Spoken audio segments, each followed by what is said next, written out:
আসসালামু আলাইকুম প্রিয় শিক্ষার্থী, আপনাদের আরো একটি ক্লাসে আমন্ত্রণ জানাচ্ছি। আমরা প্রোনাউন পড়ছিলাম। আজকে আমাদের প্রোনাউনের দ্বিতীয় ক্লাস।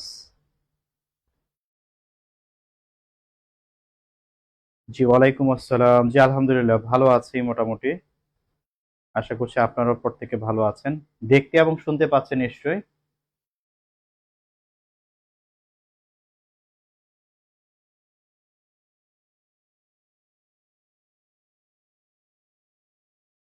পঁয়ত্রিশ জন যুক্ত হয়ে গেছে। ওকে, আমরা শুরু করি। দেখেন, গতদিন আপনাদেরকে আমি এখানে পার্সোনাল প্রোনাউনের লিস্ট দিয়েছিলাম। তো পার্সোনাল প্রোনাউনের লিস্টের মধ্যে আমি অন্য কিছু প্রোনাউন যুক্ত করে ফেলেছিলাম, কারণ এখানে ফর্মগুলো শেখাতে গিয়ে এখানে যেমন আছে হু হোয়াট, হ্যাঁ, এই কয়েকটা আপনারা ফর্মটা এইভাবে শিখবেন, কিন্তু একটু মনে রাখতে হবে যে হু, হুম, হুজ, হোয়াট, হ্যাঁ, এই জিনিসগুলোকে দিয়ে যেহেতু আমরা প্রশ্ন করি, তো এগুলোকে বলা হয় ইন্টারোগেটিভ প্রোনাউন। এগুলোর নাম হচ্ছে ইন্টারোগেটিভ প্রোনাউন। এগুলো পার্সোনাল প্রোনাউন না, এগুলো হচ্ছে ইন্টারোগেটিভ প্রোনাউন। ঠিক আছে? আর যে ওয়ান আছে, যে ওয়ানটা এখানে লিখেছি, ওয়ানটাকে বলা হয় ইনডিফিনিট প্রোনাউন। এটা হচ্ছে ইনডিফিনিট প্রোনাউন। এগুলো দিয়ে প্রশ্ন করি বলে এগুলো ইন্টারোগেটিভ প্রোনাউন। আর এইটা কেন ইনডিফিনিট প্রোনাউন হয়েছে এগুলো নিয়ে আমি যখন আহ, কিছু দূর যাওয়ার পর যখন আমি ইন্টারোগেটিভ প্রোনাউন এবং ইনডিফিনিট প্রোনাউন নিয়ে কথা বলবো, তখন কিন্তু এগুলোর উত্তরগুলো আপনারা সুন্দরভাবে পেয়ে যাবেন। আপাতত একটু মনে রাখেন যে এই পার্সোনাল প্রোনাউনের লিস্টে আমি যেহেতু এগুলো যুক্ত করেছি, অনেকে আবার পরে মনে করবে যে এগুলো মনে হয় তাহলে পার্সোনাল প্রোনাউন, যেহেতু ভাইয়া এই লিস্টে দিয়েছে। এই জন্য বিষয়টা ক্লিয়ার করে দিলাম যে আমি আসলে ফর্মগুলো শিখাতে গিয়ে আপনাদেরকে এখানে আমি এই প্রিপোজিশন গুলো দেখিয়েছি, যেগুলো ফর্মগুলো আহ আমাদের জানা দরকার, এই জন্য প্রোনাউন গুলো এখানেই দিয়েছি। কিন্তু এগুলো হচ্ছে ইন্টারোগেটিভ প্রোনাউন, এটা হচ্ছে ইনডিফিনিট প্রোনাউন। আর উপরের যেগুলো আছে সবগুলোই হচ্ছে আমাদের পার্সোনাল প্রোনাউন। ঠিক আছে? এই বিষয়টা আমরা একটু খেয়াল রাখবো। ওকে, এখন আসেন আমাদের আজকের পড়ায়। আজকে আমাদের 35তম ক্লাস। গতদিন কিভাবে দোষ স্বীকার করলে আমরা 1 2 3 হিসাবে কিভাবে প্রোনাউন গুলো ব্যবহার করব, আর দোষ স্বীকার না করলে তখন আমরা 2 3 1 আমরা কিভাবে করব, এই বিষয়গুলো নিয়ে আপনাদেরকে আমি বুঝিয়েছিলাম। আজকে কনসেপ্ট 8-এ আমরা যেটা প্রথমে শিখবো সেটা খুবই গুরুত্বপূর্ণ। সেটা হচ্ছে যে বি ভার্ব। বি ভার্ব গুলো আমরা চিনি একদম। আহ, প্রথম দিকে আমরা বি ভার্ব গুলো শিখে নিয়েছিলাম, am is are was were be been, হ্যাঁ, বি ভার্ব গুলো আমরা চিনে নিয়েছিলাম। তো এই বি ভার্ব গুলোর পরে সব সময় সাবজেক্টিভ ফর্ম হবে। সব সময় সাবজেক্টিভ ফর্ম হবে। দেখেন, এমনিতে যত ভার্ব আছে ভার্বের পরে অবজেক্ট হিসাবে হচ্ছে অবজেক্টিভ ফর্ম হবে। অবজেক্ট হিসেবে অবজেক্টিভ ফর্ম হবে। কিন্তু বি ভার্ব যেগুলো আছে, বি ভার্ব গুলোর পরে কখনো অবজেক্টিভ ফর্ম লেখা যায় না। বি ভার্ব গুলোর পরে আমাদেরকে সাবজেক্টিভ ফর্ম লিখতে হয়। বি ভার্ব গুলোর পরে সাবজেক্টিভ ফর্ম লিখতে হয় কেমন, আমি একটা এক্সাম্পল দেখাই। ধরুন বলা হলো যে it is it is I. কখনোই বলা যাবে না যে ইট ইজ মি, বলা যাবে না। মি বললে ভুল হবে। ইট ইজ আই বলতে হবে, এটা আমি। ইজ এর পরে আমি কি করব, সাবজেক্টিভ ফর্ম লিখবো, কারণ ইজ একটা বি ভার্ব। তো যখনই বি ভার্ব পাচ্ছি তখনই আমরা কি করব, সাবজেক্টিভ ফর্ম লিখব। এবং পরীক্ষায় এই টাইপের বাক্য দিয়ে থাকে, যেমন it is I who am who am the guilty person. It is I who am the guilty person. তো এখানে ইজ এর পরে সাবজেক্টিভ ফর্ম হয়েছে। আর রাইট ফর্ম অফ ভার্বে শিখেছিলাম যে হু হচ্ছে একটা রিলেটিভ প্রোনাউন।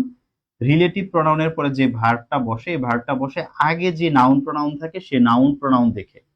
তো আগে যেহেতু আই আছে, আই এর সাথে কি বসে, এম বসে। এই জন্য আই এর সাথে আমরা কি লিখেছি, এম লিখেছি। আই এর সাথে কি করেছি, এম লিখেছি। যদি এখানে আই আই না থেকে হি থাকতো তাহলে আমরা এখানে ইজ লিখতাম। It is he who is the guilty person. এই রিলেটিভ প্রোনাউনের ব্যবহারটাও আমাদের এই প্রোনাউনের এই ধরনের প্রশ্নের ক্ষেত্রে অনেক বেশি দেখা যায়। সো আমরা একটু খেয়াল রাখি।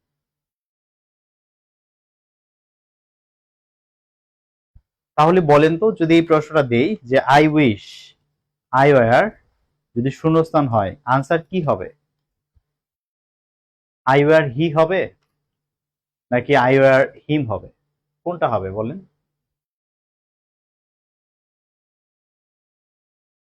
যেহেতু ওয়ার আছে বি ভার্ব, অবশ্যই সাবজেক্টিভ ফর্ম কি করতে হবে? উত্তর করতে হবে। কোনোভাবেই আমি অবজেক্টিভ ফর্ম উত্তর করতে পারবো না। It was, it was, it was she, not I. It was she not I.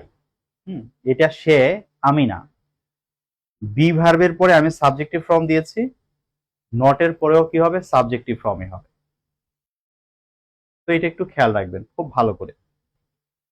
এখন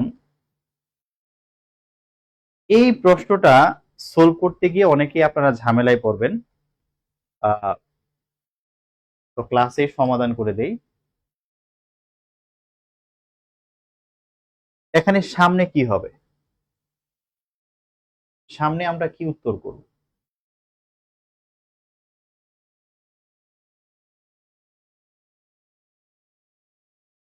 এই বাক্যটা অনেকে একটু কনফিউজ করবে।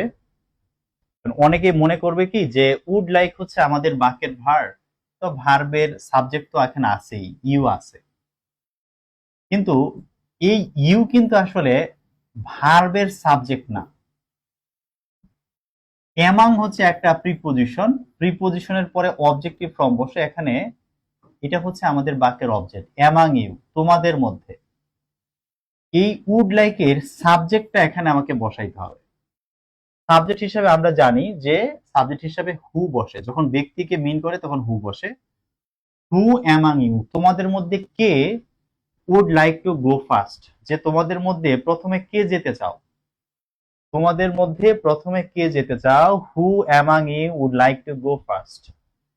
তোমাদের মধ্যে প্রথমে কে যেতে চাও। তো খেয়াল করতে হবে, এখানে উড লাইক এর সাবজেক্ট হচ্ছে হু, আর ইউটা হচ্ছে অ্যামাং এই প্রিপোজিশনের অবজেক্ট। এটা কিন্তু অবজেক্টিভ ফর্ম হিসাবে প্রিপোজিশনের পরে বসছে। তোমাদের মধ্যে কে এই অর্থে বসেছে।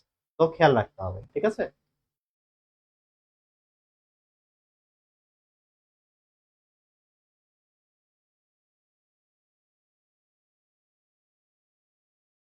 আরেকটা প্রশ্ন দেখেন, আরেকটা প্রশ্ন হচ্ছে এমন, ডিডন্ট ইউ নো, তুমি কি জানো না, দ্যাট যে it dash who played the joke.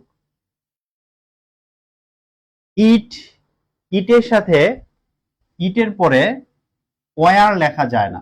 ইটের পরে ওয়ার লেখা যায় না, ইটের পরে ওয়াজ লেখা যায়। ইটের পরে হয় ওয়াজ, সো ওয়াজ কারেক্ট হবে, ওয়াজও কারেক্ট হবে। এখন ওয়াজ যেহেতু একটা বি ভার্ব, এরপরে সাবজেক্টিভ ফর্ম বসবে, অবজেক্টিভ ফর্ম বসানো যাবে না। সো আনসার হবে it was we who played the joke.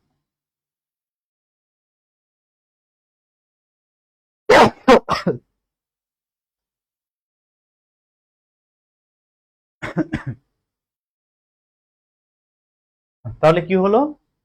Didn't you know that, যে তুমি কি এটা জানো না যে ইট ওয়াজ উই, এটা ছিলাম আমরা, হু প্লেড দ্য জোক, যারা জোকটা করেছিলাম, যারা মজাটা করেছিলাম, কৌতুকটা করেছিলাম, ঠিক আছে, এটা ছিলাম আমরা।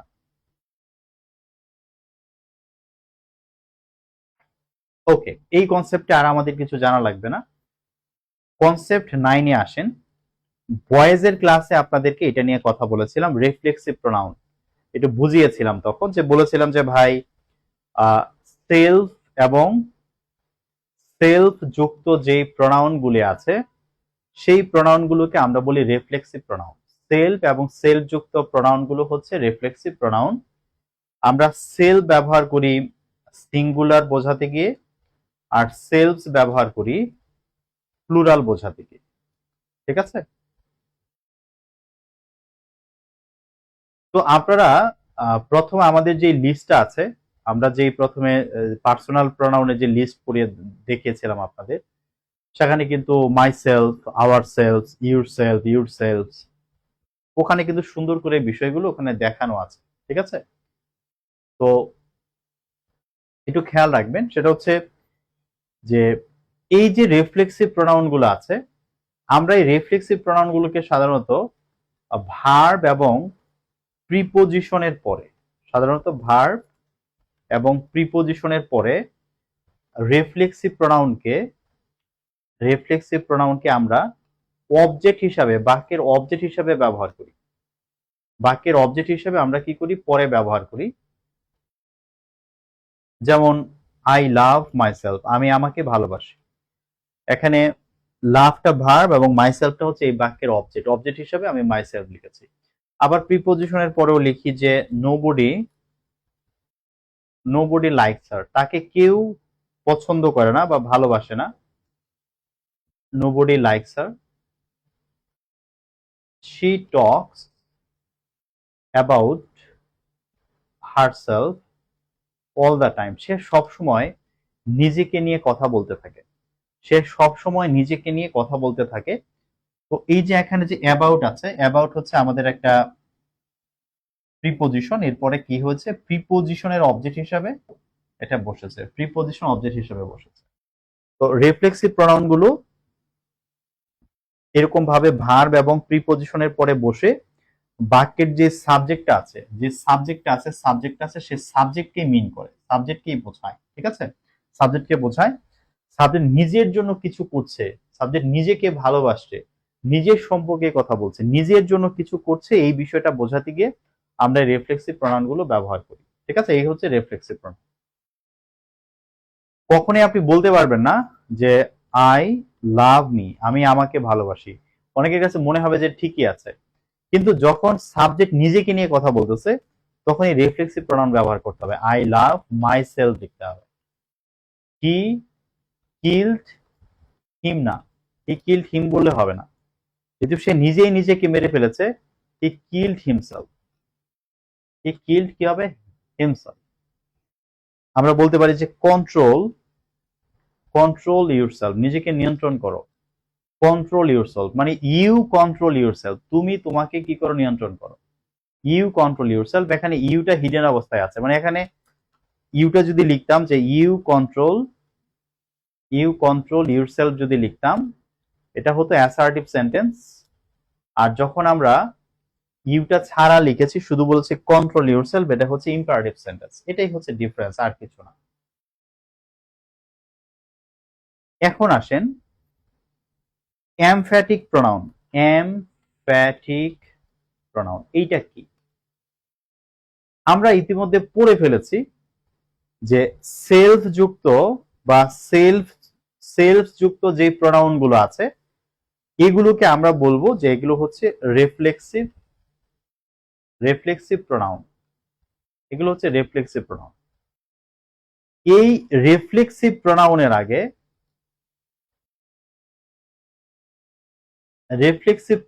আগে যদি যদি দেখেন যে কোন একটা নাউন আছে বা কোন একটা প্রোনাউন আছে, তখন মানে বিষয়টা খেয়াল করেন। আমরা কিন্তু আগেরটাতে পড়েছিলাম, একটু আগে আমরা পড়েছিলাম যে রিফ্লেক্সিভ প্রোনাউন সাধারণত ভার্ব এবং প্রিপোজিশনের পরে বসে, ভার্ব এবং প্রিপোজিশনের পরে অবজেক্ট হিসেবে বসে, এটা আমরা পড়েছি। কিন্তু এখানে আমরা বলতেছি যে রিফ্লেক্সিভ প্রোনাউনের আগে ভার্ব থাকবে না, প্রিপোজিশন থাকবে না, ভার্বও থাকবে না, প্রিপোজিশনও থাকবে না। ভার্ব প্রিপোজিশন না থেকে এটার আগে কোনো একটা নাউন প্রোনাউন থাকবে। যখন নাউন প্রোনাউন থাকবে তখন এই রিফ্লেক্সিভ প্রোনাউনের নাম হয়ে যাবে এমফ্যাটিক প্রোনাউন। রিফ্লেক্সিভ প্রোনাউনেরই একটা বিশেষ ব্যবহার হচ্ছে এমফ্যাটিক প্রোনাউন। ঠিক আছে, এমফ্যাটিক প্রোনাউন হয়ে যাবে। এখন এটা কিভাবে হয় এবং কেন হয় আমরা যদি এক্সাম্পল দিয়ে বুঝি।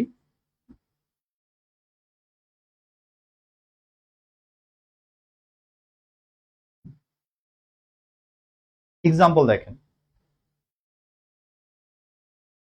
যেমন আমি বললাম যে রানা হিমসেলফ, যে রানা নিজেই solved the problem. Rana himself solve the problem, Rana নিজেই সমস্যাটি সমাধান করেছে। Rana himself solve the problem, Rana নিজেই সমস্যাটির সমাধান করেছিল। এখানে দেখেন হিমসেলফের আগে একটা নাউন আছে। এই যে নাউনের পরে যে আমি রিফ্লেক্সিভ প্রোনাউন ব্যবহার করেছি, এইটাকে বলা হয় এমফেটিক প্রোনাউন। এটাই হচ্ছে এমফেটিক প্রোনাউন। এই এমফেটিক প্রোনাউনটা কেন ব্যবহার করা হয়? জোর বোঝাইতে। রানা মানে সমস্যাটির সমাধান করেছিল, আমি কিন্তু কথাটা এইভাবে বলতে পারতাম যে রানা সলভ দ্য প্রবলেম, কিন্তু রানা হিমসেলফ, রানা নিজেই সমস্যাটির সমাধান করেছিল। অর্থাৎ রানা যে নিজেই সমস্যাটির সমাধান করেছে, কারো হেল্প লাগে নাই, এই কথাটা জোর দিয়ে বলতে গিয়ে আমি কি করছি, এখানে রানার পরে এই রিফ্লেক্সিভ প্রোনাউনটা ব্যবহার করছি। আর যখন এই রানার পরে রিফ্লেক্সিভ প্রোনাউনটা ব্যবহার করছি, তখন এটার নাম হয়ে যাচ্ছে এমফেটিক প্রোনাউন।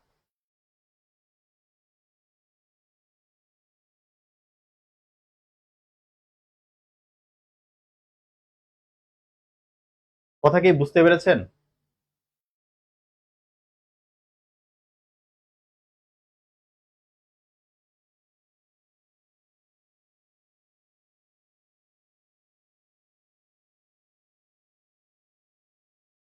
তাহলে জোর বোঝাতে যখন এরকম সাবজেক্টের পরেই আমরা দেখব, অর্থাৎ নাউন প্রোনাউনের পরেই দেখব রিফ্লেক্সিভ প্রোনাউন ব্যবহার করা হয়েছে, সেটাই হচ্ছে আমাদের এমফেটিক প্রোনাউন।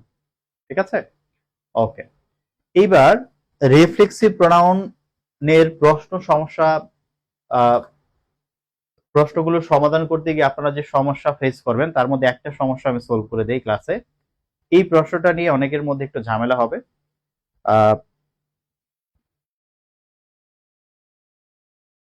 যেমন ধরেন, তোমা ইজ হাংরি, তোমা is hungry and looks for an egg to cook her an omelette. এই বাক্যটা দেখে অনেকের কাছে মনে হবে যে মনে হয় ঠিকই আছে, বাক্যটা মনে হয় ঠিকই আছে, কিন্তু এখানে একটা ছোট্ট সমস্যা আছে। তোমা ইজ হাংরি, তোমা ক্ষুধার্ত, and looks for an egg, এবং সে একটা ডিম খুঁজছে। টু কুক হার, যদি আপনি টু কুক হার বলেন, এটা বোঝাবে সে নিজেই নিজেকে রান্না করবে। কিন্তু এখানে বোঝাবে সে নিজেই রান্নাটা করবে, রান্নাটা সে নিজে নিজে করবে। এই কারণে এখানে হার ব্যবহার করা যাবে না, আমাদের ব্যবহার করতে হবে herself, herself an omelette. To cook herself an omelette, অর্থাৎ তার নিজেকেই একটা ডিম ভাজি বা অমলেট রান্না করে দেওয়ার জন্য সে একটা ডিম খুঁজছে। ঠিক আছে, তোমা একটা ডিম খুঁজছে তার নিজেকেই একটা অমলেট করে দেওয়ার জন্য, সে নিজে একটা অমলেট করে দিবে। ঠিক আছে, to cook herself an omelette, to cook herself an omelette. Okay,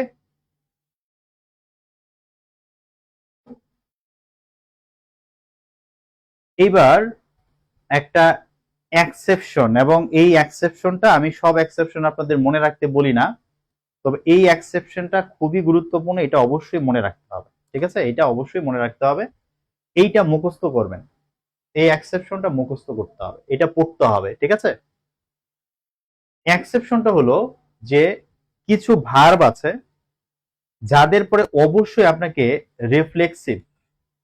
reflexive pronoun ব্যবহার করতে হবে,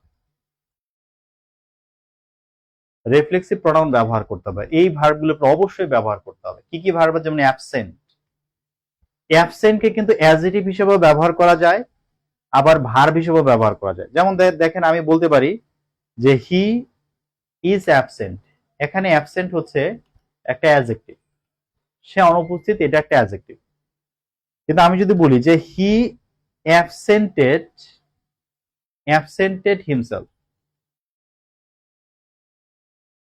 হিমসেলফ ফ্রম দ্য মিটিং,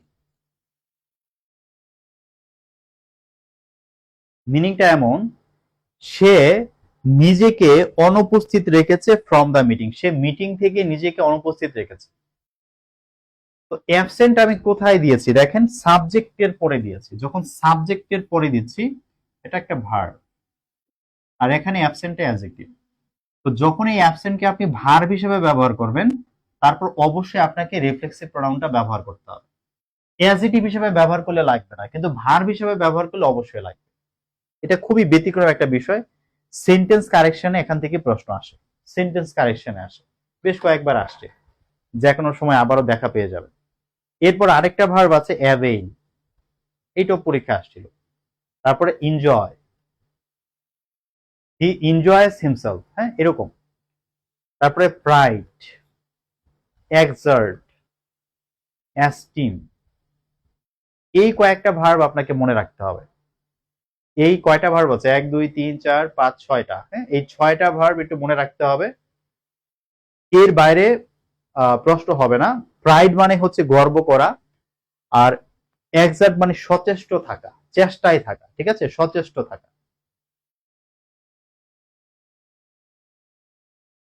আরেকটা এক্সাম্পল দেখাই, যেমন বলছে he prides himself on the knowledge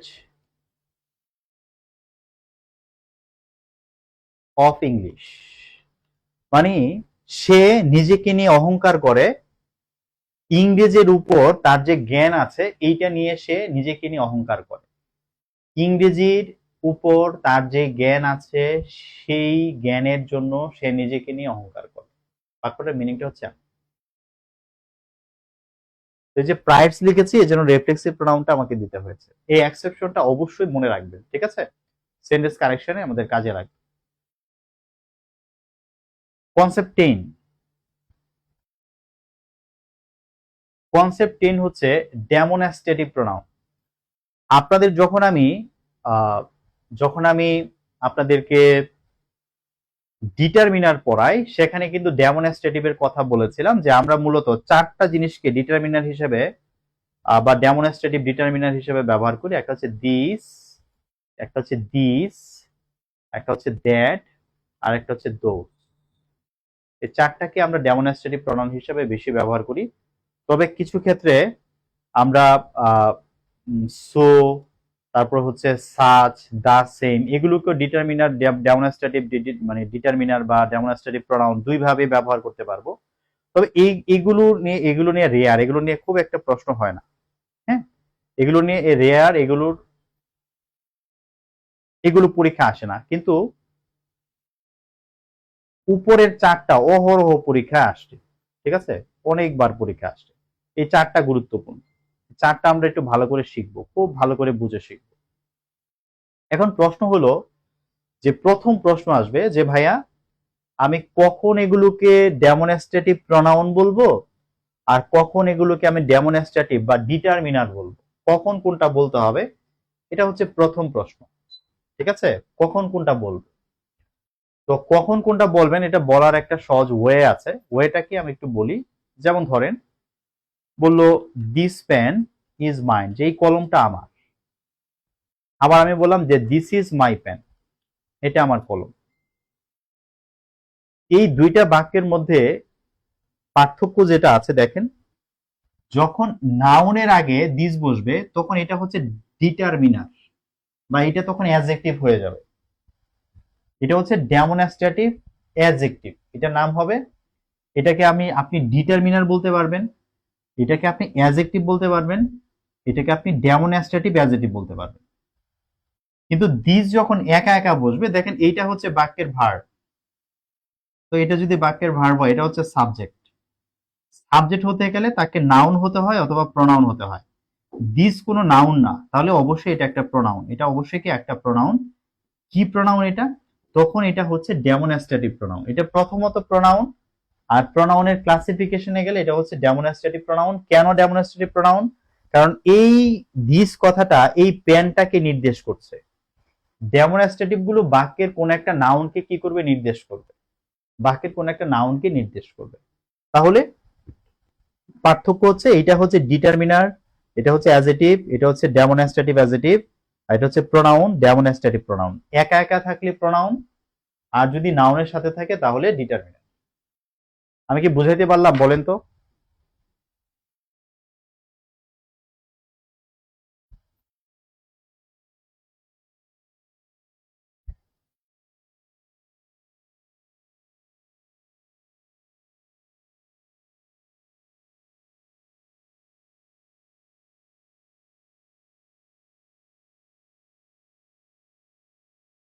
আশা করি কোনো সমস্যা নাই।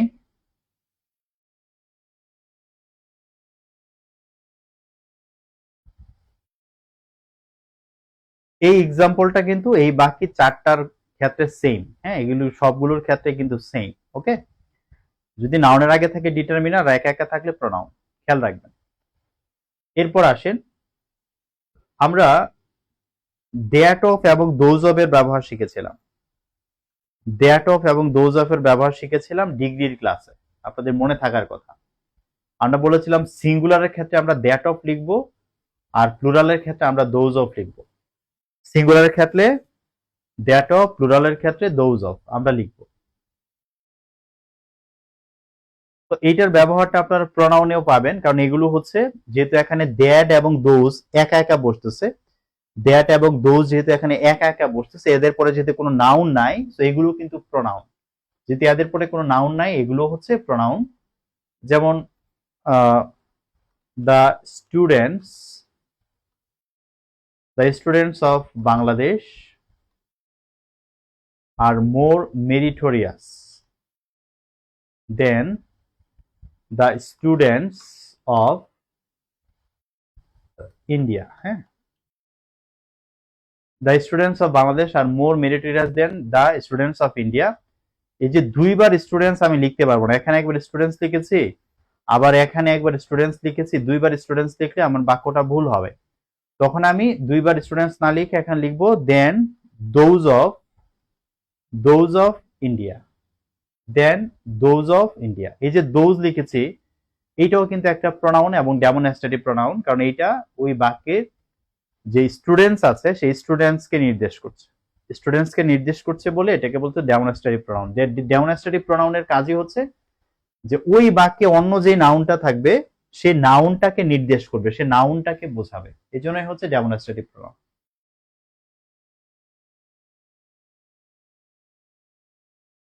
ঠিক আছে, নেক্সট কনসেপ্ট 11, ইনডিফিনিট প্রনাউন। দুইটা শব্দ, একটা হচ্ছে ডিফিনিট, ডিফিনিট মানে নির্দিষ্ট, আর ইনডিফিনিট মানে হচ্ছে অনির্দিষ্ট।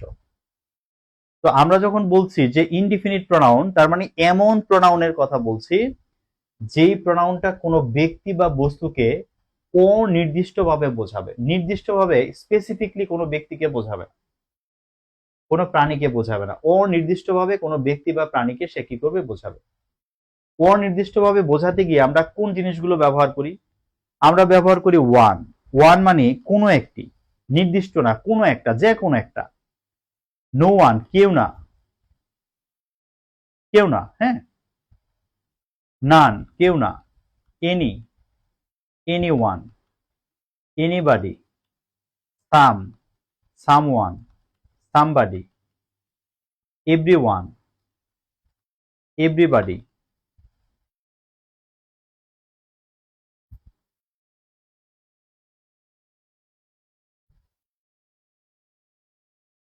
ঠিক আছে, এই জিনিসগুলো আমরা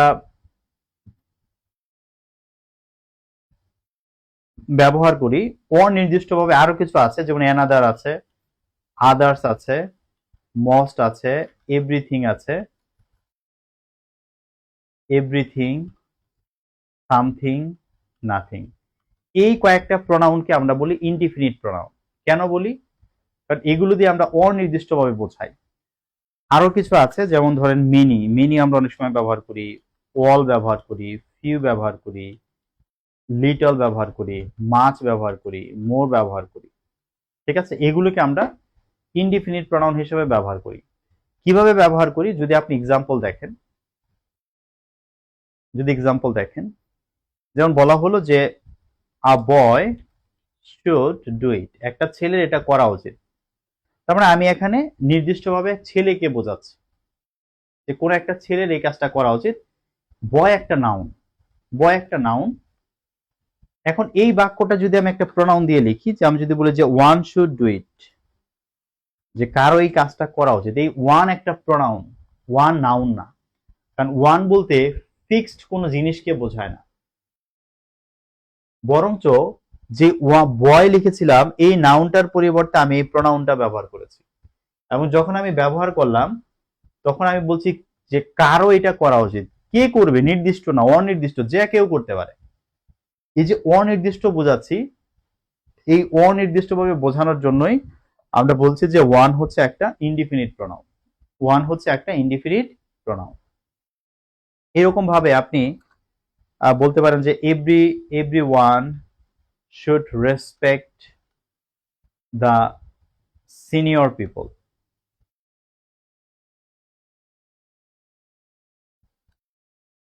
প্রত্যেকের উচিত হচ্ছে তার সিনিয়র যারা আছে তাদেরকে সম্মান করা। তো এই যে এভরিওয়ান কে করবে, এখানে নির্দিষ্টভাবে কি আমি কারো কথা বলছি? প্রত্যেক বলতে আসলে এখানে নির্দিষ্ট করে তো কাউকে বোঝায় না, এই জন্য অনির্দিষ্ট, এটা হচ্ছে অনির্দিষ্টভাবে আমি সবার কথা বলছি, অনির্দিষ্টভাবে সবার কথা বলছি। এরপর আপনারা একটু কনফিউজ হবেন এগুলো নিয়ে। এগুলো আপনারা আগে দেখে আসছেন যেগুলোকে ডিটারমিনার হিসাবে আমরা ব্যবহার করি। তো ডিটারমিনার হবে যদি নাউনের আগে থাকে। যদি নাউনের আগে ব্যবহার না করে যদি আমরা একা একা ব্যবহার করি, যে মেনি ওয়েন্ট দেয়ার, যে অনেকেই সেখানে গিয়েছে, তখন এই মেনিটা বাক্যের সাবজেক্ট হয়েছে। দেখেন ভার্বের আগে আছে মানে সাবজেক্ট হয়েছে। তো সাবজেক্ট হলে এটা অবশ্যই নাউন বা প্রনাউন হবে। এখন মেনি তো কোনো নাউন না, তার মানে এটা অবশ্যই কি একটা প্রনাউন। তার মানে আমরা একটা বলতে পারি যে ডিটারমিনার ডিটারমিনার ডিটারমিনার একা একা বসলে, একা একা বসলে তখন সেটা কি হয়ে যায়? প্রনাউন হয়ে যায়। যদি নাউন ছাড়া বসে, নাউন ছাড়া যদি একা একা বসে তখন সেটা প্রনাউন হয়ে যায়। এখানে মেনি একা একা বসছে, সো এটা এখন একটা প্রনাউন, এটাকে এখন কি বলা যাবে না? ডিটারমিনার বলা যাবে। কথা বুঝতে পেরেছেন? আশা করবো এই পর্যন্ত বুঝতে কোনো অসুবিধা নাই।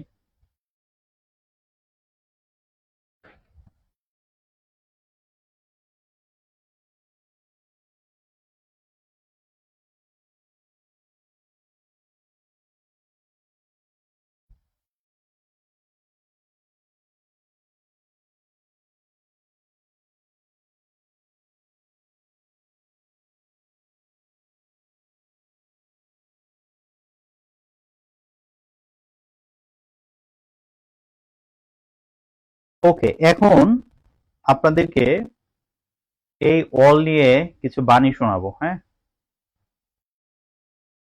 এটা একটা গুরুত্বপূর্ণ ট্রিক্স, খুব খেয়াল না করলে এটা পরীক্ষায় পারবো না। অলকে অলকে আমরা দুই ভাবে ব্যবহার করি। কখনো অলকে আমরা সিঙ্গুলার ধরি, আর কখনো অলকে আমরা প্লুরাল ধরি। কখনো অলকে সিঙ্গুলার ধরি, কখনো অলকে প্লুরাল ধরি। দুই রকমই বাক্য আপনারা পাবেন যখন এমসিকিউ সলভ করতে যাবেন। প্রশ্নটা হলো যে কখন সিঙ্গুলার ধরা লাগবে আর কখন প্লুরাল ধরা লাগবে। দেখেন, অল দিয়ে যখন আপনি বোঝাবেন যে এভরিথিং মানে সবকিছু, যখন আপনি অল দিয়ে বোঝাবেন এভরিথিং, তখন এই অলকে আপনাকে সিঙ্গুলার ধরতে হবে, সিঙ্গুলার ধরতে হবে।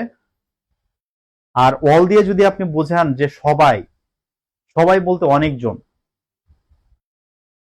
তখন এটাকে আমরা কি করব? প্লুরাল ধরব। যদি এভরিথিং অর্থে ধরি তাহলে সিঙ্গুলার ধরবো, আর যদি সবাই অর্থে ধরি প্লুরাল ধরবো। যেমন ধরেন বলা আছে যে এভরিথিং এভরিথিং ইজ লস, সবকিছু হারিয়ে গেছে। এভরিথিং ইজ লস, সবকিছু হারিয়ে গেছে।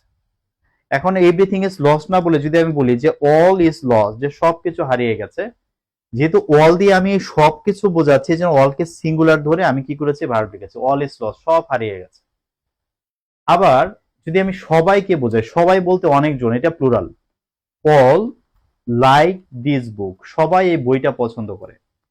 এখানে অলকে প্লুরাল ধরেছি, এজন্য কিন্তু ভার্বের শেষে এস যুক্ত করি নাই। যদি অলকে সিঙ্গুলার ধরতাম তাহলে কিন্তু লাইকস হয়ে যেত, ঠিক আছে? তাহলে কিন্তু লাইকস হয়ে যেত। যেহেতু প্লুরাল ধরেছি এই জন্য কিন্তু আমি কি করছি না, আমি এখানে কিন্তু লাইকস লিখছি না।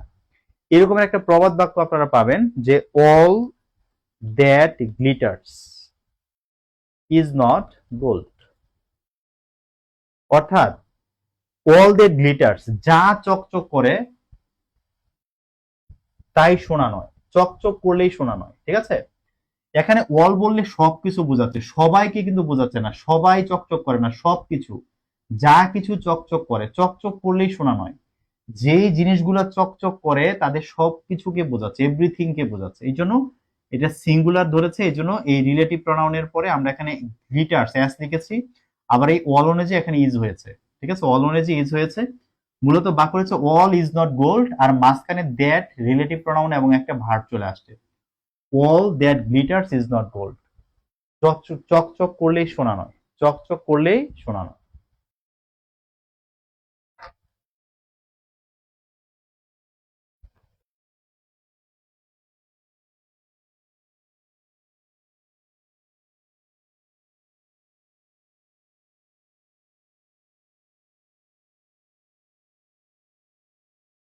এইবার একটা এক্সেপশনাল সেন্টেন্স আপনাদেরকে দেখাচ্ছি, এটা একটা এক্সেপশন, হ্যাঁ।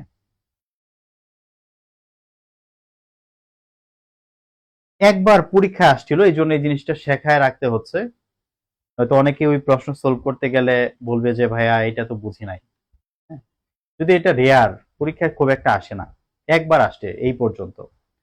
Khaled is the man with long grey hair, এই যে বাক্যটা লিখেছি, Khalid is the man with long grey hair, যদি আপনাকে বলে যে ম্যান কি হবে, এটা অবশ্যই একটা নাউন হবে, এটা অবশ্যই একটা নাউন হবে। দি কি, দি হচ্ছে ডিটারমিনার, এটা হচ্ছে নাউন। কিন্তু ডিকশনারিতে এই বাক্যটাকে একটু মডিফাই করে এইভাবে লেখা আছে যে Khalid is the one with long grey grey hair.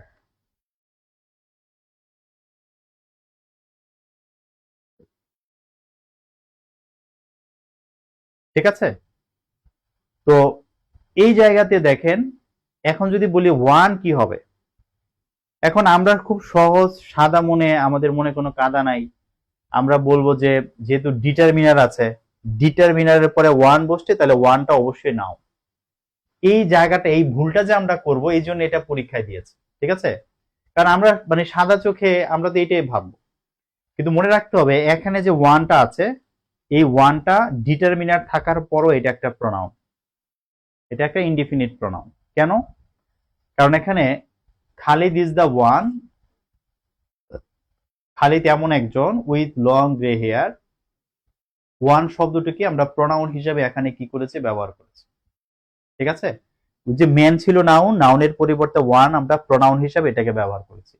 এই একটা এক্সাম্পল আছে যেখানে প্রনাউনের আগে ডিটারমিনার আছে, প্রনাউনের আগে কি আছে, ডিটারমিনার আছে, এটা একটা এক্সেপশন। এই প্রশ্নটা একটু দেখে রাখেন, ঠিক আছে, একটু দেখে রাখেন, এটা ব্যতিক্রম, হ্যাঁ।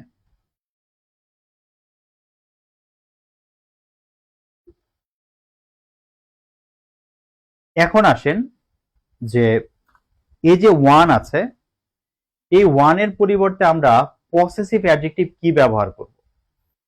আমরা কি ওয়ানের জন্য হিজ লিখব নাকি হার লিখব? হিজ লিখব নাকি হার লিখব পসেসিভ অ্যাডজেক্টিভ হিসাবে? পসেসিভ অ্যাডজেক্টিভ হিসাবে কি লিখব? আমরা সচরাচর লিখে অভ্যস্ত যে one should do his duty properly, আমরা এটা লিখে অভ্যস্ত, one should do his duty properly. এই লেখাটা ভুল হবে, এটা লেখা যাবে না। এই লেখাটা লিখলে কি হবে, ভুল হবে, লেখা যাবে না। কেন লেখা যাবে না? কারণ ওয়ানের জন্য হিজ লেখা যাবে না, ওয়ানের জন্য হিজ লেখা যাবে না। ওয়ানের জন্য আমরা যেটা করব, আমরা ওয়ানের জন্য পসেসিভ অ্যাডজেক্টিভ ব্যবহার করব, one, possessive possessive adjective one's ব্যবহার করতে হবে। One should do one's duty, one should do one's duty, ঠিক আছে। ওয়ানের পরিবর্তে হিজ বা হার আমরা আগে ব্যবহার করেছি, কিন্তু এখন এই কাজ করা যাবে না, এই কাজ করা যাবে না। হি থেকে যেমন হিজ লিখি, সি থেকে হার লিখি, ওয়ান থেকে ওয়ান্স লিখি, এটা মনে রাখতে হবে, ওয়ান থেকে ওয়ান্স, ওয়ান থেকে ওয়ান্স।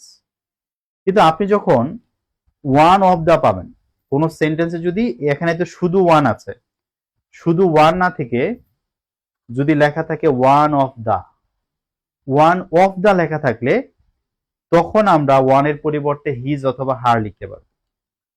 ওয়ান অফ দা থাকলে হিজ হার লেখা যাবে, কারণ এই ক্ষেত্রে ছেলে বোঝাচ্ছে নাকি মেয়ে বোঝাচ্ছে এটা লেখা মানে বোঝা যায়। কেমন, আমি যদি একটা বাক্য লিখি দেখেন, ওয়ান অফ দা বয়, ছেলেদের মধ্যে একজন, has collected his her their one's parcel. এখন আমি কোনটা ব্যবহার করব, দেখেন যখন ওয়ান অফ দা বয়েজ বলতেছে তার মানে ছেলেদের মধ্যে একজন, তাহলে ওয়ান দিয়ে একটা ছেলেকে বোঝাচ্ছে। যেহেতু ছেলেকে বোঝাচ্ছে তাহলে আমি হার লিখতে পারবো না, যেহেতু একজনকে বোঝাচ্ছে দেয়ার লিখতে পারবো না, তাহলে আমি আনসার করব হিজ। ওয়ান্স হবে না, ওয়ান্স হবে কখন, যখন শুধু ওয়ান থাকে এবং বোঝা যায় না যে ওয়ান বলতে ছেলে বোঝাচ্ছে নাকি মেয়ে বোঝাচ্ছে, যখন বোঝাই যায় না তখন আমি ওয়ান্স লিখবো। আর যখন এই যে বয়েস, ওয়ান অফ দ্য বয়েস, ছেলেদের মধ্যে একজন, মানে একজন ছেলেকে নিয়ে কথা হচ্ছে, তখন বুঝে আমাকে হিজ অথবা হার কি করতে হবে, ব্যবহার করতে হবে। তারপরে সেন্টেন্সে ক্লু দেয়া আছে কিনা এটা আপনাকে বুঝতে হবে। ঠিক আছে,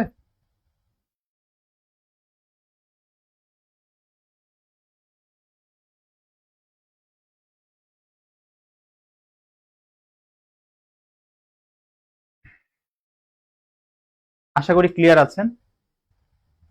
লাস্ট কথা,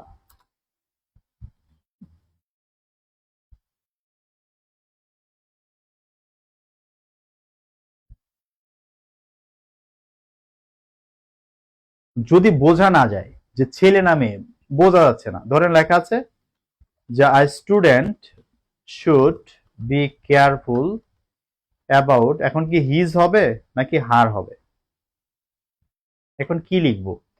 স্টুডেন্ট তো ছেলেও হইতে পারে মেয়েও হইতে পারে, কোনটা লেখা উচিত? যখন বোঝা যাবে না তখন আপনার ইচ্ছে মতো যে কোনো একটা আপনি ব্যবহার করতে পারেন। বোঝা না গেলে হিজও দিতে পারেন, হারও ধরতে পারেন, কোনো অসুবিধা। ঠিক আছে, এই যে মশিউর ভাই, এই যে উত্তর দিচ্ছি, এখন তো বোঝা যাচ্ছে না ছেলে না মেয়ে। হ্যাঁ, যেহেতু বোঝা যাচ্ছে না, এখন আপনি হিজও ধরতে পারেন, হারও ধরতে পারেন, আপনার ইচ্ছা, যে কোনো একটা ধরে উত্তর করলেই হয়ে যাবে, বোঝা না গেলে। ওকে, তো ইনডিফিনিট প্রোনাউনে এর এর চেয়ে বেশি জটিল প্রশ্ন পরীক্ষা আসে না, এর চেয়ে জটিল প্রশ্ন আসে না। সো এই বিষয়গুলো খেয়াল রাখলে আমরা পারবো ইনশাআল্লাহ। পরেরটাই চলেন, ইন্টারোগেটিভ প্রোনাউন। ইন্টারোগেটিভ প্রোনাউন গুলো হচ্ছে এমন প্রোনাউন যেগুলো দিয়ে প্রশ্ন করা হয়।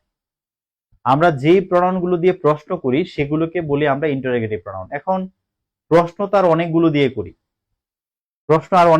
করি, যেমন হোয়ার দিয়ে করি, হোয়েন দিয়ে করি, হাউ দিয়ে করি, হোয়াই দিয়ে করি। কিন্তু বলছিলাম সেই বয়েজের ক্লাসে বলছিলাম যে ভাইয়া এগুলো হচ্ছে অ্যাডভার্ব, এগুলো কিন্তু কোনো প্রোনাউন না, এগুলো অ্যাডভার্ব।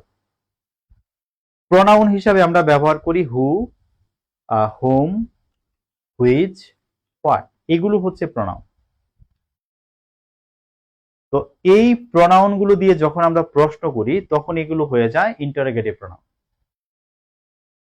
আরো প্রশ্ন করি আমরা আমরা আবার হোস প্লাস নাউন দিয়ে প্রশ্ন করি, হোয়াট প্লাস নাউন দিয়ে প্রশ্ন করি, হুইচ প্লাস নাউন দিয়ে প্রশ্ন করি।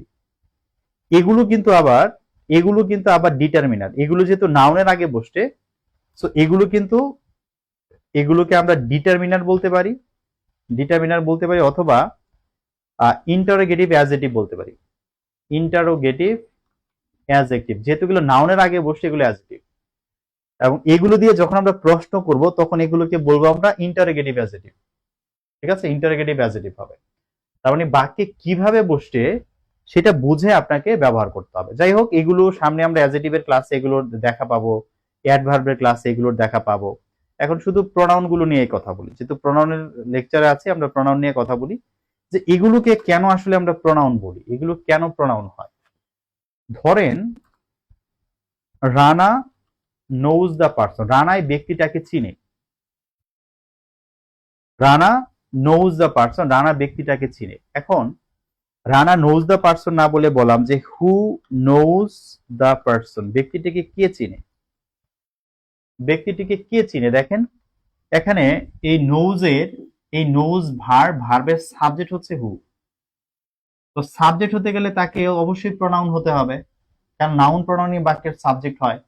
এই জন্য হু হচ্ছে আমাদের একটা প্রনাউন, নাউনের পরিবর্তে বসছে, নাউনের পরিবর্তে বসতে বলে এটা হচ্ছে একটা প্রনাউন। যেহেতু প্রশ্ন করেছি এই জন্য হচ্ছে ইন্টারোগেটিভ প্রনাউন, প্রশ্ন করলে ইন্টারোগেটিভ প্রনাউন।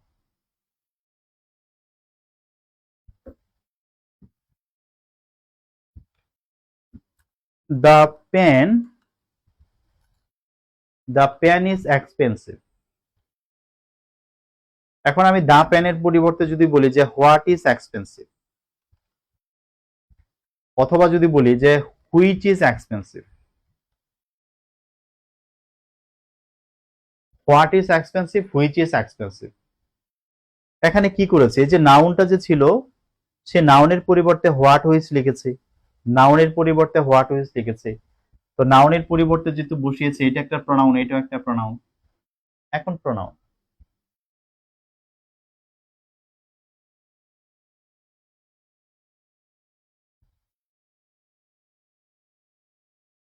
আবার যদি বলি যে which pen do you want, তুমি কোন কলমটি চাও, কোন কলমটি চাও, নাউনের আগে ব্যবহার করেছি। নাউনের আগে ব্যবহার করলে এখন এটা ডিটারমিনার, এখন এটা অ্যাডজেটিভ এবং এটা ইন্টারোগেটিভ অ্যাডজেটিভ। তো কোথায় বসছে ভাইয়া এটা দেখে আমাদেরকে উত্তর করতে হবে, ঠিক আছে।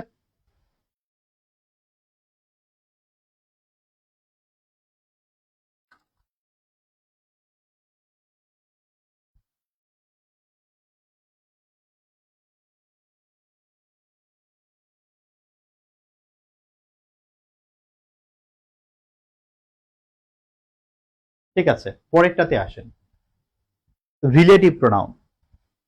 আমরা রাইট ফর্ম অফ ভার্বে রিলেটিভ প্রোনাউনের একটু আলোচনা করেছিলাম, এখন একটু ভালো করে জানতে হবে রিলেটিভ প্রোনাউন নিয়ে। দেখেন রিলেট হচ্ছে একটা ভার্ব, রিলেট মানে হচ্ছে সম্পর্ক তৈরি করা, রিলেট। রিলেট থেকে হয়েছে একটা নাউন রিলেশন, রিলেশন মানে সম্পর্ক, আর এইটা থেকে হয়েছে রিলেটিভ, রিলেটিভ মানে হচ্ছে সম্পর্ক, সম্পর্কিত। হ্যাঁ, রিলেটিভ প্রনাউন মানে হচ্ছে এমন প্রনাউন যেটা এন্টিসিডেন্ট, এন্টিসিডেন্ট এবং ভার্ব এই দুইটার মধ্যে একটা সম্পর্ক তৈরি করে দেয়। এন্টিসিডেন্ট এবং ভার্ব দুইটার মধ্যে একটা সম্পর্ক তৈরি করে দেয় এবং এটা অনেকটা কনজাংশনের মতো কাজ করে, অর্থাৎ দুটি সেন্টেন্সকে যুক্ত করে। হ্যাঁ, দুটি সেন্টেন্সকে যুক্ত করে বা দুটি ক্লজকে যুক্ত করে। যারা ক্লজ বোঝেন না সমস্যা নাই, আপাতত লিখে রাখি, সামনে ক্লজের ক্লাস আসলে এগুলো ক্লিয়ার করে দেব। দুটি ক্লজকে বা দুটি সেন্টেন্সকে কি করে যুক্ত করেন, যারা ক্লজ বোঝেন না তারা সেন্টেন্স দিয়ে আপাতত পড়ে।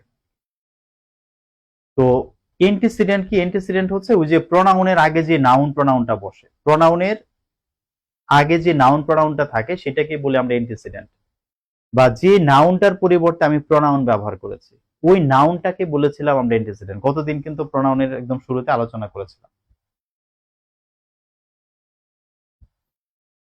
এখন রিলেটিভ প্রোনাউন হিসেবে আমরা কাদের ব্যবহার করি, একটা হচ্ছে হু কে ব্যবহার করি, হুইচ কে ব্যবহার করি এবং দ্যাট কে ব্যবহার করি।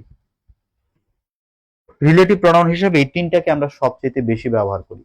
তবে আরো কিছু শব্দকে রিলেটিভ প্রোনাউন হিসেবে ব্যবহার করা যায় এবং এমসিকিউ পরীক্ষা এগুলো থেকে বেশি প্রশ্ন আসে, যেমন হুম, হোস, হোয়াট, হুএভার, হোমএভার, হুইচএভার, তারপর হচ্ছে বাট। এগুলো সবগুলোকে আমরা রিলেটিভ প্রোনাউন হিসেবে ব্যবহার করতে পারি এবং এগুলো সবগুলোর ব্যবহারই আমাদের শিখে রাখতে হবে, কোনোটাকেই মিস করা যাবে না। তো একটা একটা করে আসি। প্রথমে দেখেন যে দুটি সেন্টেন্সকে কিভাবে যুক্ত করে এবং এন্টিসিডেন্ট এবং ভার্বকে কিভাবে যুক্ত করে, এই জিনিসটা আমরা একটু বুঝে নেই ভালো করে।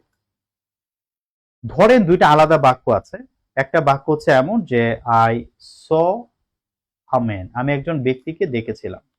আরেকটা বাক্য হচ্ছে হি ওয়াজ ভেরি ওল্ড, সে খুবই বয়স্ক, সে খুবই বৃদ্ধ। হ্যাঁ, দুইটা আলাদা বাক্য। এখন এই দুইটা বাক্যকে আমি যুক্ত করে দিতে পারি হু দিয়ে। যেমন আই স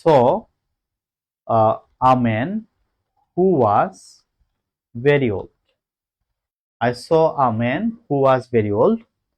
এই দুইটা সেন্টেন্সকে হু কি করেছে, যুক্ত করেছে।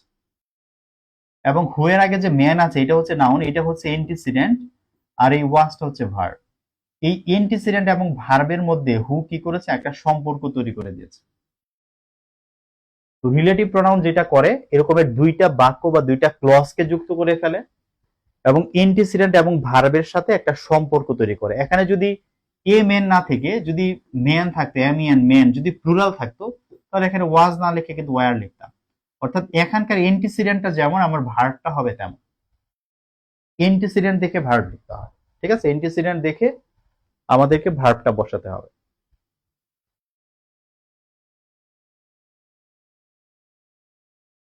এখন মনে রাখবেন যে কোন সেন্টেন্সে যখন এরকম ভাবে রিলেটিভ প্রোনাউন থাকে, রিলেটিভ প্রোনাউন থাকলে ওই বাক্যটা হয়ে যায় কমপ্লেক্স সেন্টেন্স। এটা যদি আপাতত আপনি ধারণ করতে পারেন, মনে রাখতে পারেন ভালো, বাট মনে না থাকতে পারলে কোনো অসুবিধা নাই। কারণ আমরা যখন সিম্পল কমপ্লেক্স কম্পাউন্ডের ক্লাস করব, তখন আপনি এমনিতেই বুঝে যাবেন, এমনিতে বুঝবেন যে এগুলো কমপ্লেক্স সেন্টেন্স। আচ্ছা, এখন আসেন আমরা একটু হু, হুইচ আর হচ্ছে দ্যাট এর ব্যবহার করি। দেখেন, আমার যে এন্টিসিডেন্ট, আমার যে নাউনটা থাকবে, এন্টিসিডেন্টটা থাকবে, এই এন্টিসিডেন্টটা যদি ব্যক্তি হয়, যদি দেখি এটা ব্যক্তি, তাহলে আমি ব্যবহার করব প্রথমত হু, বাট অপশনে হু না থাকলে তাহলে দ্যাটও ব্যবহার করতে পারবো। অপশনে হু না থাকলে দ্যাটও দেয়া যাবে। যদি বস্তু থাকে, যদি সেটা কি হয়, বস্তু হয়, বস্তু হলে আমরা সেখানে ব্যবহার করব হুইচ, যদি হুইচ না থাকে অপশনে, তখন দ্যাট ব্যবহার করতে পারবো। ঠিক আছে, অর্থাৎ ব্যক্তি থাকলে হু, বস্তু থাকলে হুইচ। যদি হু হুইচ না থাকে অপশনে, তখন দ্যাট ব্যবহার করা যাবে, কারণ দ্যাট দুই ক্ষেত্রে ব্যবহার করা যায়। যেমন ধরেন, বলা হলো যে I know the man who has done this. I know the man who has done this, এখানে যেহেতু ম্যান আছে, এখানে যেহেতু কি আছে, ম্যান আছে, ব্যক্তি আছে, এই জন্য হু লিখেছি। এখন যদি অপশনে হু না থাকে, I know the man that has done this, আমি বলতে পারবো, তবে ব্যক্তি থাকলে হু লেখাটাই অ্যাপ্রোপ্রিয়েট, বেস্ট, কারণ এটা বুঝতে সুবিধা হয়। ঠিক আছে।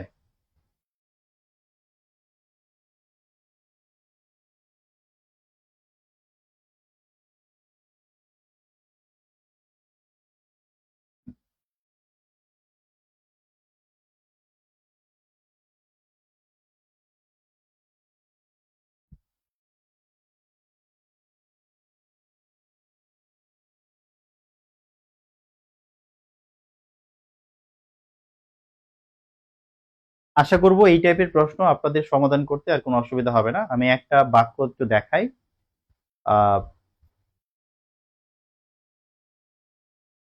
একটা বাক্য একটু যুক্ত করে দেখাই। একটা হচ্ছে বাক্যটা এমন যে দ্য ম্যান সেড ইট, যে ব্যক্তিটা এটা বলেছিল, the man said it he was a full. The man said it, যে লোকটি এটি বলেছিল, হি ওয়াজ এ ফুল, এবং সে একটা বোকা। এই কথাটাকে আমরা এক বাক্যে বলে ফেলতে পারি, the man who said it was a full. The man who said it, যে ব্যক্তি একটি বলেছিল, ওয়াজ এ ফুল, এই সেন্টেন্স প্যাটার্নটা একটু ভালো করে বোঝেন। দেখেন, এই বাক্যটার মধ্যে এইটা ছিল আমার সাবজেক্ট, এটা ছিল ভার্ব, এটা ছিল অবজেক্ট। অবজেক্টের সাথে যখন রিলেটিভ প্রোনাউন দেয় তখন রিলেটিভ প্রোনাউনের পরে একটাই ভার্ব থাকে, একটা ভার্ব থাকে। কিন্তু এখানে হচ্ছে এটা সাবজেক্ট, সাবজেক্টের সাথে যখন রিলেটিভ প্রোনাউন দেয় তখন রিলেটিভ প্রোনাউন পরে একবার একটা ভার্ব থাকে, পরে আবার একটা ভার্ব থাকে।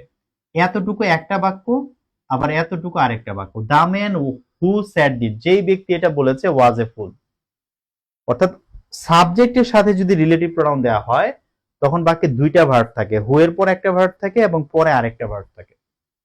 আর অবজেক্টের সাথে দিলে তখন হু এর পরে শুধু একটা ভার্ব থাকে। এটা একটু খেয়াল রাখতে হবে, ঠিক আছে?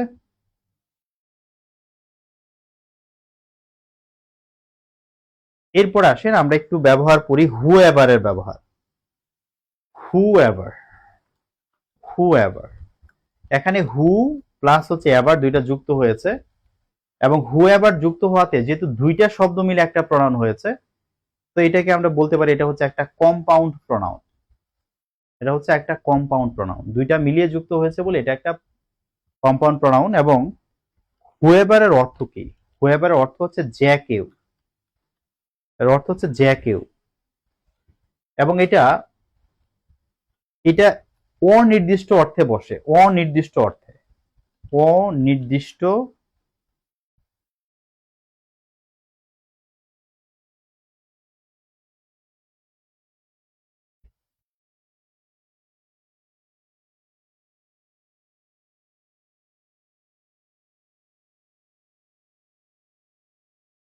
অনির্দিষ্ট অর্থে, হ্যাঁ, অনির্দিষ্ট অর্থে। মানে মাঝে মাঝে আমরা এরকম বলি না যে যে কেউ এটা নিতে পারে, যে কেউ এটা করতে পারে।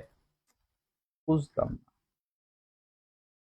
যে কেউ এটা করতে পারে, যে কেউ এটা নিতে পারে, আমরা যখন এরকম ভাবে অনির্দিষ্ট অর্থে মানে বোঝাই তখন আমাদের কি করতে হয়? আমাদেরকে হুয়েভার ব্যবহার করতে হয়। যেমন আমরা বলতে পারি যে গিভ গিভ দ্য ক্লথস, যে এই জামা কাপড়গুলো দিয়ে দাও, to the man whoever needs them.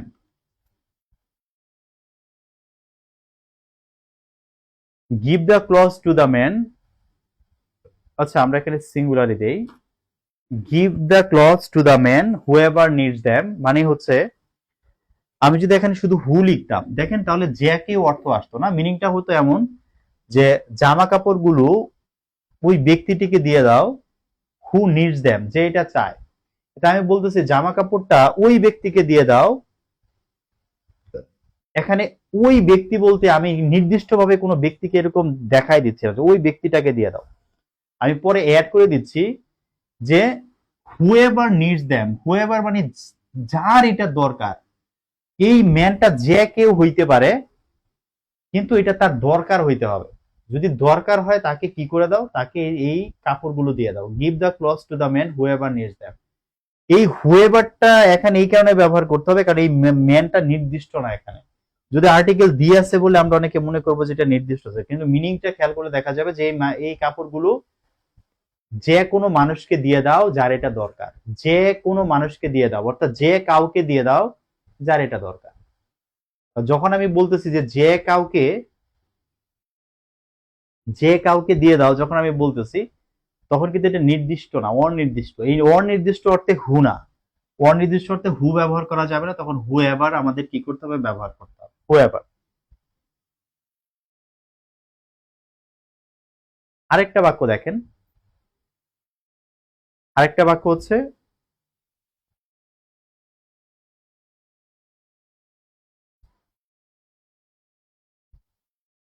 আচ্ছা মিরাজুল ভাই, হ্যাঁ দুইটা ভার্ব আছে, দুইটা ভার্ব আছে, আপনি যেটা বলছেন দুইটা ভার্ব আছে, কিন্তু একটা ভার্ব আছে আয়ের জন্য, আয়ের জন্য একটা ভার্ব আছে, আর হু এর জন্য এখানে আরেকটা ভার্ব আছে, ঠিক আছে? কিন্তু এখানে দেখেন ম্যানের জন্য একটা ভার্ব আছে, আবার ম্যানের জন্য আরেকটা ভার্ব আছে, ঠিক আছে? এখানে আয়ের ভার্ব একটা, এই ম্যানের ভার্ব একটা, আর এখানে এই ম্যানের জন্যই আমাদের দুইটা ভার্ব। তো যখন সাবজেক্টের পরে রিলেটিভ প্রোনাউন থাকে তখন ওই বাক্যে দুইটা ভার্ব থাকবে। আর অবজেক্টের যখন অবজেক্টের সাথে রিলেটিভ প্রোনাউন থাকবে তখন ওই অবজেক্টের জন্য শুধু একটা ভার্ব থাকবে, আর সাবজেক্টের ভার্ব তো একটা আছেই, খেয়াল রাখতে হবে।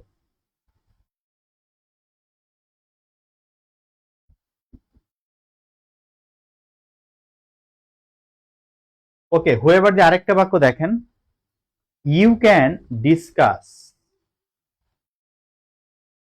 The issue, you can discuss the issue with whoever you feel can solve your problem. মিনিংটা দেখেন, বলছে you can discuss the issue with whoever, যে কারোর সাথে, অনির্দিষ্টভাবে বলতেছে যে কারোর সাথে you can discuss the issue, তুমি বিষয়টি আলোচনা করতে পারো, ইউ ফিল, তুমি মনে করো, whoever can solve your problem, যে তোমার সমস্যাটি সমাধান করতে পারবে। এই ইউ ফিলটা এখানে মাঝখান থেকে ঢুকছে। হ্যাঁ, ইউ ফিল আসলে কিছুই না, মূলত হুএভার এর পর এখানে ক্যান বসার কথা, যে you can discuss the issue with whoever can solve your problem, যে তুমি যে কারোর সাথে তুমি এই বিষয়টা নিয়ে আলোচনা করতে পারো, যে কি করতে পারবে, তোমার এই সমস্যার সমাধান করে দিতে পারবে। ঠিক আছে, তোমার সমস্যার সমাধান করে দিতে পারবে। আর ইউ ফিল মানে তুমি মনে করো, ইউ ফিলটা মাঝখানে দিয়েছে মানে তুমি মনে করো। ঠিক আছে, তো এইভাবে যে কেউ যে কারো এরকম অর্থ পাইলেই আমরা তখন হুএভার ব্যবহার করবো। তখন শুধু হু ব্যবহার করলে হবে না। হু মানে যে বা যারা, আর হুএভার মানে হচ্ছে যে কেউ।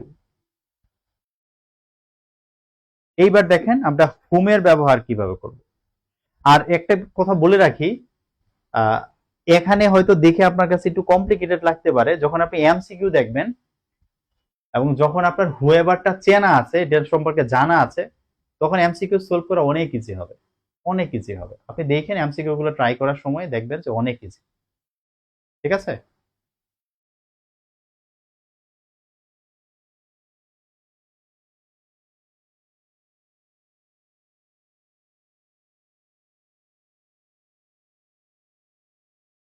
নেক্সট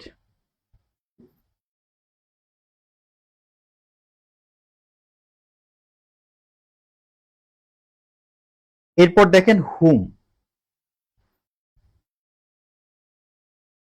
হুমের ব্যবহারটা যদি আমরা একটু শিখি, এখানে বলছে যে I saw the man who was dead, আমি ওই ব্যক্তিকে দেখেছিলাম। I saw the man who was dead, যেই ব্যক্তিটি মৃত ছিল আমি ওই ব্যক্তিকে দেখেছিলাম। খুব ভালো করে বোঝেন, যখন আমার সামনে এন্টিসিডেন্ট আছে এবং পরে ভার্ব আছে, তখন অবশ্যই মাঝখানে কি হবে, হু হবে। তখন মাঝখানে অবশ্যই কি হবে, হু হবে। এবং এখানে আরেকটা জিনিস আমি করতে পারি, যে I saw the man who was dead, এটা লিখলাম না, এটা লিখে এই জায়গাতে আমি এক্সট্রা একটা কথা অ্যাড করে দিতে পারি। এখানে একটা এক্সট্রা কথা অ্যাড করে দিতে পারি যে they thought, I saw the man, আমি ওই ব্যক্তিকে দেখেছিলাম, হু দে থট, যাকে তারা ভেবেছিল, ওয়াজ ডেড, যাকে তারা মৃত ভেবেছিল। I saw the man who they thought was dead. তো এখানে আপনি দেখেন এই ডেট হচ্ছে, দে থট হচ্ছে একটা কি হবে, দে থট হচ্ছে একটা বাড়তি অংশ। মূলত এখানে এইটা হচ্ছে এন্টিসিডেন্ট, এটা হচ্ছে আমার রিলেটিভ প্রোনাউন, এই এন্টিসিডেন্ট অনুযায়ী এখানে কি হয়েছে, ওয়াজ হয়েছে, ওয়াজ হয়েছে। পরে ভার্ব আছে, এই জন্য আমি কি করেছি, হু লিখেছি, ভার্ব আছে হু লিখেছি। আর দে থটটা এটা বাড়তি অংশ, এটা আমি এখানে যেরকম দেই নাই এখানে দিয়েছি। এটা মিনিং এর উপর ডিপেন্ড করে যে আমি যে ইউ ফিল, দে থট, এই কথাগুলো আমি বাকি অ্যাড করব কিনা, এটা মিনিং এর উপরে ডিপেন্ড করে। কোনো রুলস না ভাই, এটা কোনো রুলস এর বিষয় না, এটা মিনিং এর উপর ডিপেন্ড করে। I saw the man who they thought was dead. হ্যাঁ, আচ্ছা এখন দেখেন, এখন আমি যদি এই ওয়াজটাকে বাদ দিয়ে দিই, ওয়াজটাকে যদি বাদ দিয়ে দেই, বাদ দিয়ে আমি বাক্যটাকে লিখলাম যে I saw the man whom they thought dead.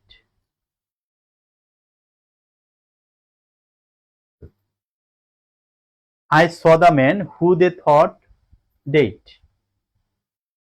হুমটা আমি কখন লিখলাম, যখন আমি দেখলাম যে এই ওয়াজ আর নাই, মানে হু এর জন্য আমার পরে কিন্তু একটা ভার্ব লাগবে।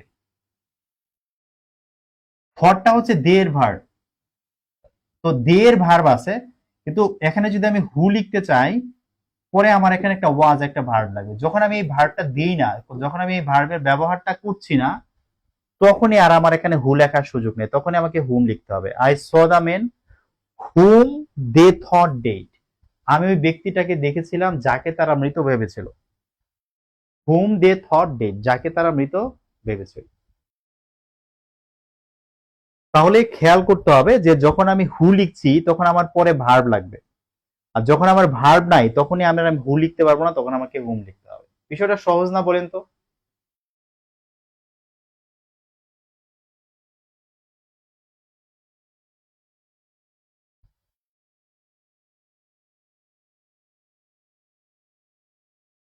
এটা নিয়ে আরো কিছুক্ষণ কথা বলি, হ্যাঁ, আরো কিছুক্ষণ একটু বোঝাই, কারোর কাছে এটা একটু জটিল লাগতে পারে।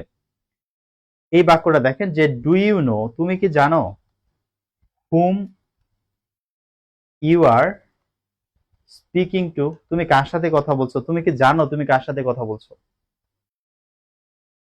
হুমের পরে আমার ইউ আর স্পিকিং আছে, এটা হচ্ছে ইউ এর ভার্ব, কিন্তু আমি যদি এখানে হু লিখতে চাই, আমার পরে আরেকটা ভার্ব লাগবে, পরে আমার আরেকটা ভার্ব লাগবে। আরেকটা ভার্ব কি আছে? আরেকটা ভার্ব তো নাই, যেহেতু নাই এই জন্য হু লিখতে পারতেছে না, আমাকে কি লিখতে হচ্ছে whom. Do you know whom you are speaking to, তুমি কি জানো তুমি কার সাথে কথা বলছো, তুমি কি জানো তুমি কার সাথে কথা বলছো। তাহলে আমরা কিভাবে বুঝবো যে আমি আমি হু দিব নাকি হোম দিব? আরেকটা এক্সাম্পল দেখেন,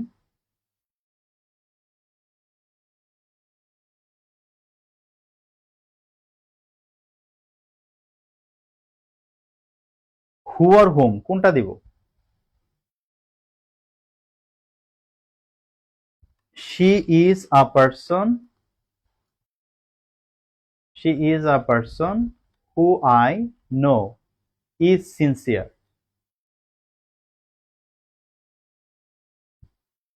সিনসিয়ার, তো এখানে she is a person who I know is sincere. আমি দেখলাম যে আই নো আছে, আবার পরে আরেকটা ভার্ব আছে। এই আই নোটা হচ্ছে বাড়তি অংশ, যেহেতু আরেকটা ভার্ব আছে তাহলে অবশ্যই কি হবে? হু হবে। আরেকটা ভার্ব থাকলে হু হবে, যদি আরেকটা ভার্ব থাকে হু হবে। যদি আরেকটা ভার্ব না থাকে, যদি আরেকটা ভার্ব না থাকে তখনই আমি হুম লিখবো। যেমন she is a person whom I know to be sincere. She is a person whom I know to be sincere. আমি দেখলাম যে আমার আই এর ভার্ব আছে, কিন্তু হু লেখার জন্য যে আরেকটা ভার্ব থাকার কথা ইজ এর মতো, সেটা নাই। যখন নাই তখন আমি হুম লিখবো, তখন আর আমি হু লিখবো না।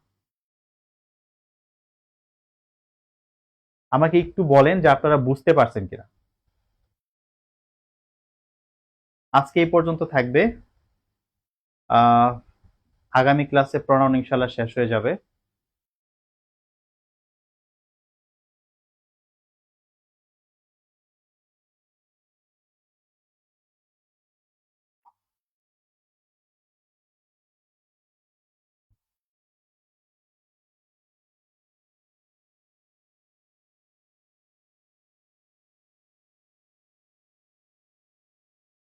ক্লিয়ার কিনা একটু বলেন, বা কোনো সমস্যা আছে কিনা।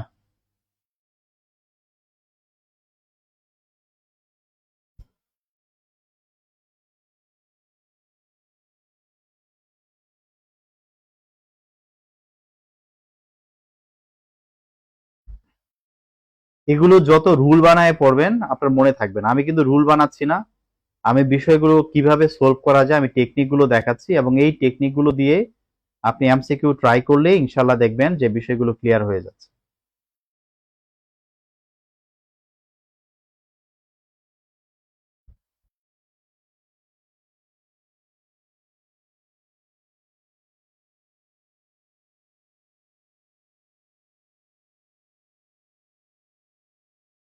আচ্ছা, সবার ক্লিয়ার? হ্যাঁ, আচ্ছা, মজা লাগলো ক্লাসটা।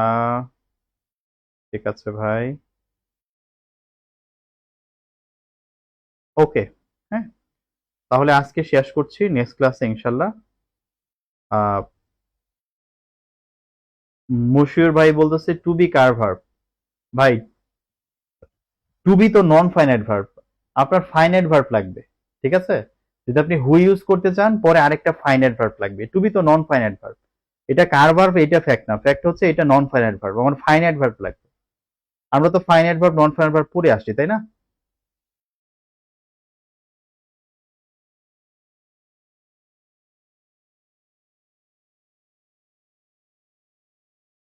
ঠিক আছে মাসুর ভাই, এবার হচ্ছে এমসিকিউ গুলো ট্রাই করেন, হ্যাঁ, তাহলে আরো ভালো বুঝতে পারবেন।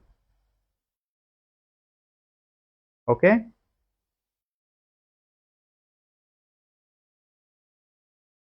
ঠিক আছে, তো ভালো থাকেন, ইনশাল্লাহ আগামী ক্লাসে কথা হচ্ছে। হ্যাঁ, থ্যাংক ইউ। আসসালামু আলাইকুম।